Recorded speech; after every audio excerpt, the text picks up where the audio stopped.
air, the cool water droplets that filled his being, a condensational fluff of a body that loosely smiled through the troposphere. His coiled ears perked high and then recoiled. He heard a call in the air that stretched distances, thousands of miles away. A call pulling his body to dive into the ocean and play. But bits of foreign dust trickled through his body. As the specks passed through his particles, he thought of all the energies they robbed and carried away with them. They exchanged energies. He dreamed that they two had once come from a giant mass that was demolished and worn and eroded throughout time. He continued through the skies, leaving behind the thoughts and exchanging them for new ones. From the Saharan sands that left behind pieces of their past and inventive fantasies, he slowed his way through the oceans, moving as fast as the wind would blow, but he was not quite soluble enough. He swirled into a conscious thought that soon disappeared as he rose, and pieces of his invention decayed away into an abyss.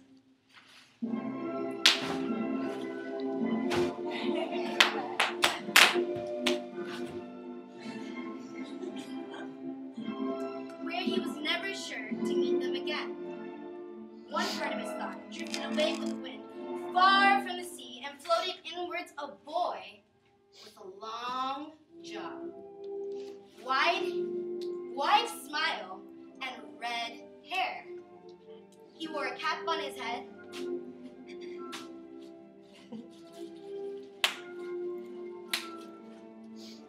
and had facial hair on his face. Coincidentally, his name was also Jovi. Jovi floated around people and places and things.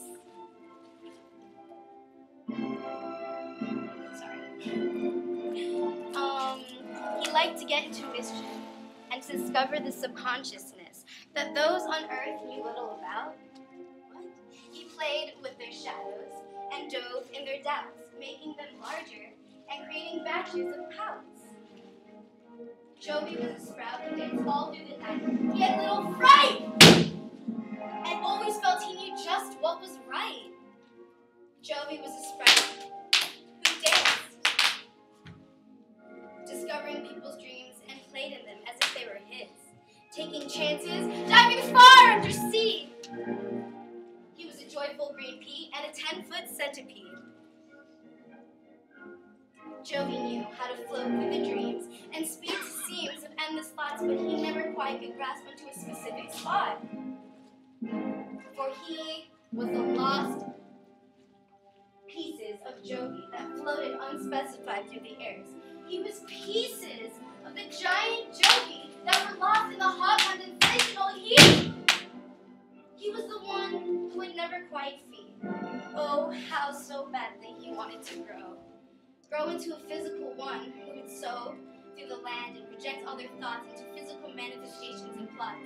For he would never be a whole because Jovi was an endless, floating array of fluff that passed over lands and always would pray. But one day, they thought they could be incomplete. This could never happen, for there was always the next trip to the puzzle. Except one day, and some water broke up.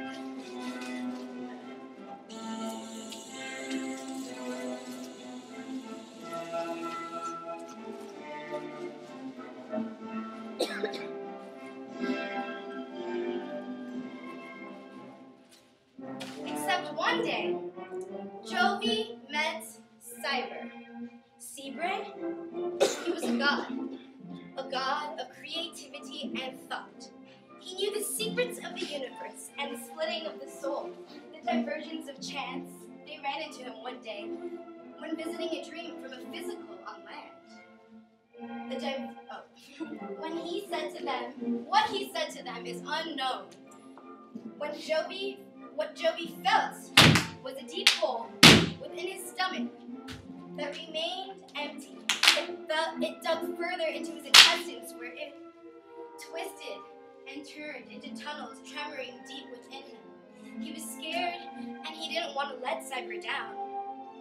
But how could he help Cyber fulfill what was needed when he could little himself remember what Cyber had told him? All he remembered, Cyber, or was it Seabrain, god of creativity and thought. That means absolutely nothing. Joby began his journey to discover the unknown. He wanted to please Cyber, the world, fulfill his countless drifting and fantasies. However, could this be? If only for mere moments did they visit one another before they were lost again into the world of other buoyant goals.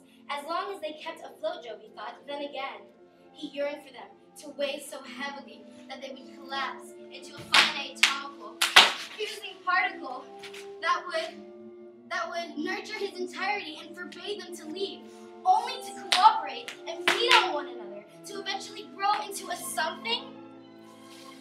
What would they grow into? Joby thought a star, a planet, a tree.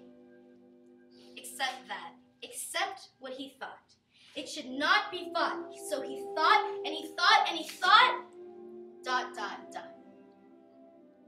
It in turn created a giant knot, but that was all part of the plot. Seabrain wanted to make sure he would get caught in a lot of whatever was brought, stirred it into a universal pot. This ought to create a high level of what? Enough energy to fuse his ultimate goal. He imagined floating high above the lakes, absorbing all the sunlight that would cause his parts to gyrate pinks and oranges and reds like the sunset. He would swirl